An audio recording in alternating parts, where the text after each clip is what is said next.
Projeto Rumo é um projeto de educação ambiental realizado pela empresa Carum Energy, que levou pesquisadores para a foz do rio Itajaí-Açu por 2 anos. Realizou um diagnóstico regional de conflitos, conheceu os diferentes setores e atividades que existem na foz, gravou este documentário em episódios e realizou um estudo sobre o tráfego de embarcações. Nós conversamos com as pessoas, conhecemos setores e aprendemos muito sobre esta região.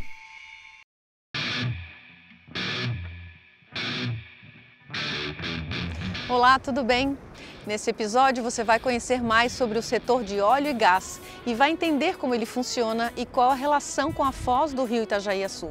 Nós vamos mostrar também o setor de estaleiros e como eles são importantes e se expandiram na região para a produção e reparo de embarcações. Vamos lá? Eu me chamo Wagner do Nascimento Shimada Pereira. Eu trabalho como coordenador de base logística na Carum em Itajaí. Eu vim para Itajaí em 2005. Eu sou um grande usuário da foz do rio Itajaí-Açu. Meu nome é Antônio Guimarães, sou presidente da Carum Energy Brasil, uma empresa multinacional australiana que atua no Brasil. Meu nome é Matheus, sou gerente de logística aqui da Carum. Meu nome é Ricardo Hermanson Canella, sou gerente de saúde, segurança e meio ambiente. Meu nome é Danilo da Cunha, eu já trabalho nessa área já há mais ou menos uns 25 anos já. Sempre trabalhei aqui ou envolvido com o estaleiro e agora eu sou proprietário de estaleiro. Evandro César Malco, tá? Eu já estou aqui nesse projeto do Paiol, que é um braço da ANE, há 10 anos.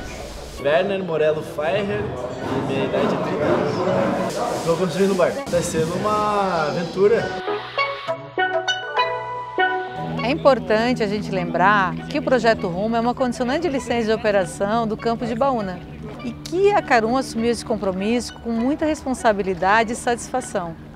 Estar aqui nesse território nos trouxe muito aprendizado e muita troca, e imensurável as informações que a gente pôde obter ao longo desse período.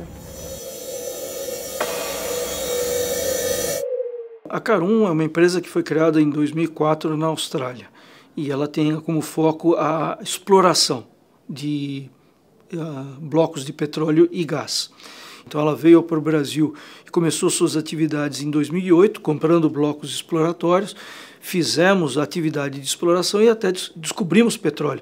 E, finalmente, passou a ser a operadora do campo de Baúna em novembro de 2020. A Carum, apesar de ser uma empresa internacional que tem exploração na Austrália e já fez exploração no Peru, hoje a sua principal atividade de produção está no Brasil. Ela vai fazer essa reforma dos poços e vai fazer 2 poços novos na mesma região e com isso a nossa produção deve ir de 13 mil barris em pico para mais de 30. Nós vamos investir 300 milhões de dólares, temos uma sonda operando hoje na região, ela trabalha 24 horas e já começamos o trabalho de reforma nos poços. Para que essa operação a 200 km da costa aconteça, nós precisamos usar uma base onde todas as nossas embarcações partem, que fica em Itajaí, e nós usamos toda a parte de operação de voo a partir do aeroporto de Navegantes. Por esse motivo, esse projeto Rumo é muito importante. Nós também fazemos parte da comunidade que utiliza aquela infraestrutura, aquela área. Ele tem como objetivo o estudo e o mapeamento dessa atividade, dessa comunidade que atua naquela região, para que possam ser discutidas eventualmente ações de melhoria e de mitigação dos impactos existentes. Lá na região, o que nós estamos olhando? Nós estamos olhando outras oportunidades para manter essa produção usando o ativo que nós temos, que a gente chama de um FPSO, é a plataforma de produção que se chama Cidade de Itajaí, que quanto mais outras oportunidades eu puder conectar a esse FPSO e dar uma longevidade para ele, também é menor o impacto ambiental. Então esta é a principal operação do grupo e com isso a gente enxerga a oportunidade de, a partir desta base que está criada, de logicamente usar esse expertise para continuar crescendo. Então, além de investir 300 milhões para mais do que dobrar a produção, nosso objetivo é continuar procurando outros ativos de produção no Brasil. Com certeza, hoje o Brasil é foco dessa nossa estratégia de crescimento. Então, eu, atuando de forma responsável e oferecendo oportunidade de emprego e renda, também cumpro o meu papel, né, do meu compromisso social.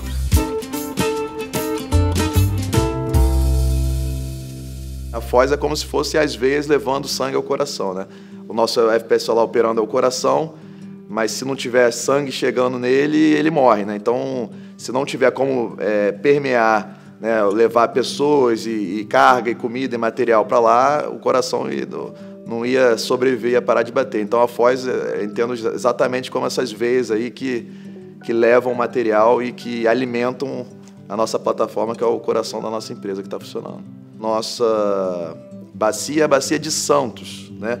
Mas apesar de ser bacia de Santos, geograficamente, a costa mais próxima dessa localização que ela está é Santa Catarina. Tanto a parte de porto quanto a parte de aeroporto, né? Os dois locais são Santa Catarina. Antes da gente assumir a operação dessa plataforma, ela era operada por uma outra operadora e a gente basicamente comprou o projeto e assumiu a operação, né? Então, a gente fez todo um estudo, né? Viajou Itajaí, que era a cidade que a operadora anterior utilizava como base terrestre.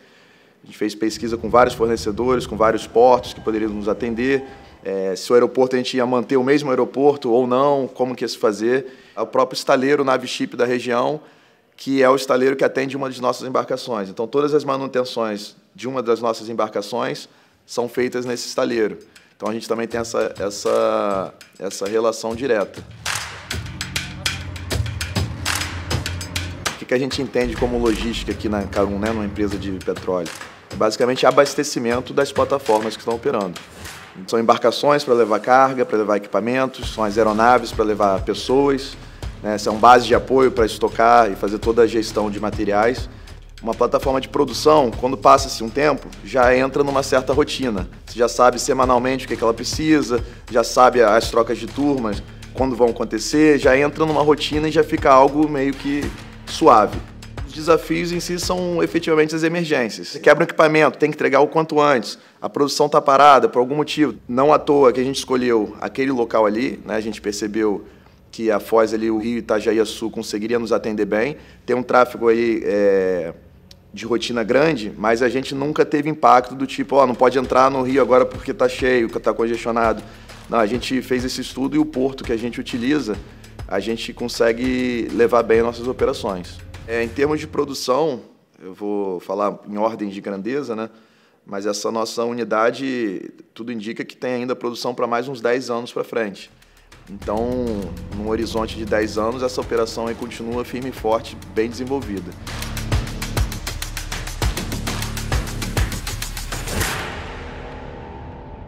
A gente tem uma licença específica para essa unidade de produção, né, que é o FPS Cidade de Itajaí. Além disso, a gente teve que pegar uma anuência com o IBAMA para realizar essas atividades de intervenção nos poços. Então, todo o processo de licenciamento ambiental foi feito de acordo com as melhores práticas. E o IBAMA resolveu inovar e pediu que a Carum desenvolvesse um PEA na linha F. É um PEA inovador e a gente espera ter um resultado muito satisfatório e mostrar realmente o impacto da indústria do óleo e gás na região. O diferencial do Rumo, para mim, é os diversos stakeholders, as partes interessadas que, no final das contas, a gente tem que interagir na região, né? Desde o pescador até a Secretaria de Desenvolvimento da região e também a abrangência dele não é somente o município, né? São vários municípios. O principal produto que a gente espera do Projeto Rumo é um vídeo documentário totalmente isento, em que o órgão ambiental possa pegar e avaliar o que realmente foi feito, os estudos que foram realizados, os vários seminários realizados, e a questão de você poder ouvir todo mundo, né? Você ouvir de maneira transparente, gerando condição para que os administradores, o pessoal da liderança da região, consigam enxergar um melhor desenvolvimento e aproveitamento da foz do Rio Itajaí. Então, quando a gente tem um projeto dessa magnitude, a gente consegue entender de maneira clara quais são as necessidades da região e como a gente está impactando a região. A gente também vê que tem muita movimentação portuária, a gente vê que tem uma utilização de outras maneiras desse Rio Itajaí, e a gente consegue detectar que o impacto que a gente tem é muito pequeno. A gente tem duas embarcações de médio porte que entram uma vez no terminal Barra do Rio.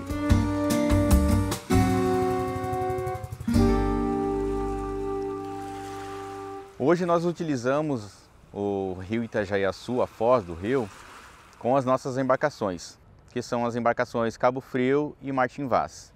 Nós temos aqui o estaleiro Navship e também uma base chamada Base Sul. As nossas embarcações vão para essas localidades a fim de evitar que elas voltem para a área de fundeio e perca-se tempo e gaste-se combustível sem a devida necessidade. As duas embarcações, tanto o Martin Vaz como o Cabo Frio, são embarcações chamadas PSV, Platform Vessel Supply. Elas são utilizadas para trazer e levar materiais para a plataforma, no nosso caso o FPSO Cidade de Itajaí, mas elas também estão equipadas com um equipamento para recolher óleo no caso de um derramamento. Além do recebimento e expedição de materiais, as embarcações utilizam a estadia aqui na base para receber alimentos, rancho, água, óleo diesel e também efetuar a troca de tripulação. Além de cargas normais, a gente também efetua aqui o tratamento de resíduos, tanto líquidos quanto sólidos. Então, nós temos todo um planejamento com empresas terceiras para que esse resíduo seja recebido aqui, que seja tratado de maneira adequada e imediatamente. As duas aeronaves dedicadas à sonda Developer e ao FPSO Cidade de Itajaí utilizam o aeroporto de navegantes para realizarem os seus voos. Hoje, quando uma embarcação atraca, nós temos pelo menos 6 empresas envolvidas diretamente. A primeira empresa é a Carum, a segunda empresa é Itashore, terminal Barra do Rio, que é a dona dessa localidade. Temos também o armador do Cabo Frio é a Bram, o armador do Martin Vaz é o Ocean Pact. Também temos a Altera e Ocean, que é a operadora do FPSO Cidade de Itajaí e também ela trabalha diretamente conosco enviando cargas para o FPSO. Temos também a empresa Blue Sea, que é contratada da Altera e Ocean, a qual é responsável pelo rancho da plataforma. Então, pelo menos a gente tem essas empresas já ligadas diretamente às nossas operações. Então nós temos transportadoras, armazéns, fornecedores de produtos químicos, fornecedores de materiais diversos como EPIs, materiais de escritório. Essa entrevista ajuda um pouco a gente a entender a responsabilidade da Carum para com a foz. Através do projeto Rumo, a gente vai entender um pouco melhor de como a Carum está tratando essa situação e de como a gente pode estudar a melhor maneira de manter a foz, como ela está hoje, ou até mesmo melhorar a condição dela. Um outro setor importante, que também ajuda a movimentar a economia local, emprega mão de obra especializada e se tornou referência na região, é a construção naval e o reparo de embarcações. Itajaí Navegantes são hoje referência na construção de embarcações de lazer e de apoio a plataformas, e também de vários outros tipos e tamanhos de embarcação. Grandes empresas estão instaladas nos 2 municípios e neste episódio nós conversamos com algumas pessoas e empresas que atuam no setor. A gente produz desde barco de lazer, né, do início ao fim, né, projetos aí de 10 pés até 50 pés, né, já fizemos até barcos maiores, mas esses são barcos assim mais específicos, vamos dizer assim, né. Técnica, né, do estaleiro, né, o estaleiro foi fundado em 82, né, é uma técnica trazida de fora, né, para o Brasil, né, então é uma técnica que a gente chama strip plank e laminado moldado, né, que é diferente, é uma construção moderna, né, que envolve resina epóxi e madeira, que é uma técnica que não envolve prego, parafuso, a questão da conformidade da madeira é bem diferente, né, ela é moldada e são barcos direcionados para lazer, né. A gente ajuda, né, ele a construir o barco dele, né, que é assim, elabora o projeto, troca as ideias e tal, e a gente executa o barco para ele. Tem o estudo do projeto, né? Aí tem o balizamento, que a gente chama de montagem de picadeiro e tal. Aí tem o fechamento do barco, que é fechar a estrutura do barco, né? Aí tem a virada do casco, né? Aí tem a construção da superestrutura, que a gente chama convés, casaria, né? O teto da casaria, né? Que é a montagem do barco em si. E depois tem a parte da mobília interna, né? Que aí existe a parte de piso, a parte de forração de parede, forração de teto, acabamento. As anteparas a gente chama que as divisórias internas, tanto a parte decorativa como a parte estrutural, né? Montagem de motor, aí tem a parte da mobília. Então assim, é todo um conjunto, né? A pintura geral do barco externa, interna, né? Então o barco ele entra aqui na parte de projeto, né? E é executado e ele sai daqui navegando.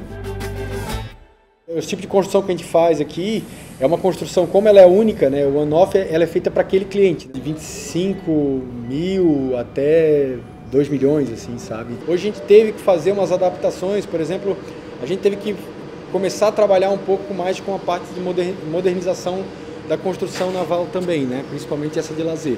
Então, assim, hoje a gente está também trabalhando com um barco de trabalho, por exemplo, apoio, né, praticagem, rebocador. Nos últimos 5 anos aí a gente tentou já fazer uma coisa diferente também, pensando na questão de recursos, né? Então, assim, para a gente alimentar, né, a nossa paixão, que é a madeira e tal, a gente também precisa enxertar algumas situações para poder manter a parte financeira também em pé, diversificar. Hoje a gente trabalha aí, sei lá, 50% de reformas, de conserto e os 50% para fabricar barcos novos.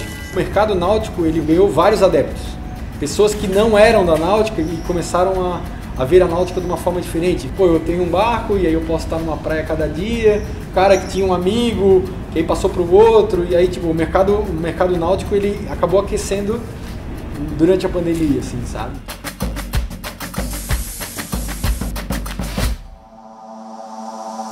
Comecei fazendo um barco, né? Aí o nosso saudoso mestre Wilson foi que começou com tudo isso. Ele pediu para a gente dar uma ajuda para ele quando ele teve que se ausentar por doença.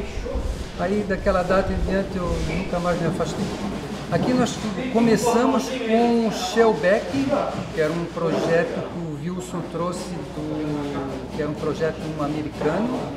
Hoje em dia a gente faz o Ibis Rubra, que é projeto do Wilson mesmo, né? Foi um barco que ele desenvolveu, ele melhorou bastante o barco. Ele comporta até 2 pessoas, tranquilo para velejar, até 3, mas o ideal são 2 pessoas. Dá para brincar com ele a remo também, que ele é bem seguro. E um pequeno motorzinho assim, com vela, ele é muito bonito, um barco muito tranquilo de se andar. É uma pintura, assim a gente fala, quando está velejando, todo mundo chama atenção. Nós trabalhamos com compensado naval e a resina epóxi como acabamento. O projeto tem uma duração de 9 meses. Né?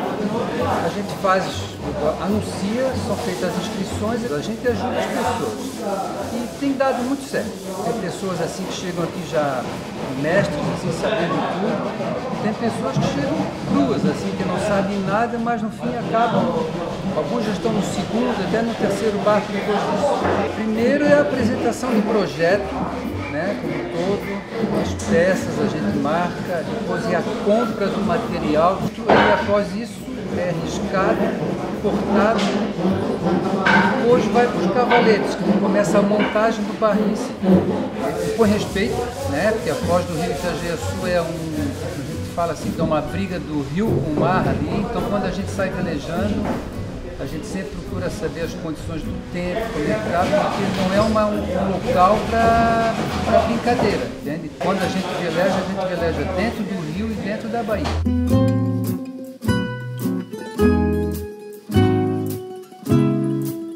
É uma terapia, você vem aqui, limpa a cabeça, passa aí a noite aprendendo, passa a noite curtindo o barco e, né, adquirindo os conhecimentos aí, os mestres estão dando pra gente.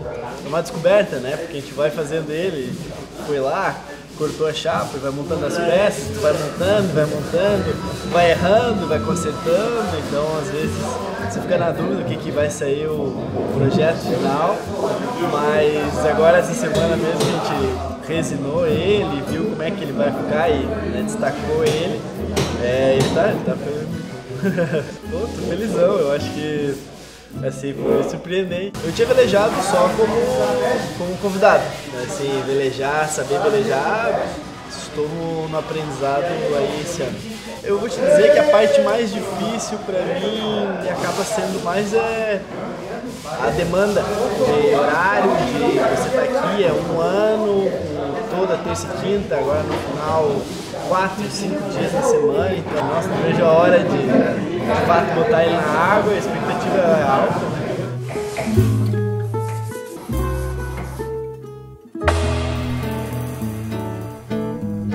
Mudou muita coisa com Marina, com Volvo Ocean Race, com o Porto, né, que já é um construtor nato de barcos, principalmente de madeira, né, não da nossa técnica, mas de outra técnica, mas isso manda muito, né. Então, assim, a construção naval aqui, né, da nossa região pela foz do rio, né, então isso aqui, né, é um berço, né, geograficamente também, mas economicamente, né. Em 1947 era uma brincadeira que eles faziam todo sábado e domingo, velejavam no rio e iam até quase Gaspar, velejando. Como o rio era navegável, né? E hoje em dia tu não conseguirias fazer isso. E foram esses dois aqui que construíram o barco. É como a água hoje no planeta. A gente acha que a água não vai acabar nunca. E a água, se a gente usar da maneira errada, ela acaba. E a foz do rio é a mesma coisa. Se a gente não utilizar de maneira adequada, sustentável, a gente não vai ter essa foz sadia como tem hoje. O Projeto Rumo, na verdade, ele está sendo uma grande lição de aprendizado para a empresa, né? Para propor futuros projetos, engajamento ou atividades não só obrigatórias, mas também voluntárias.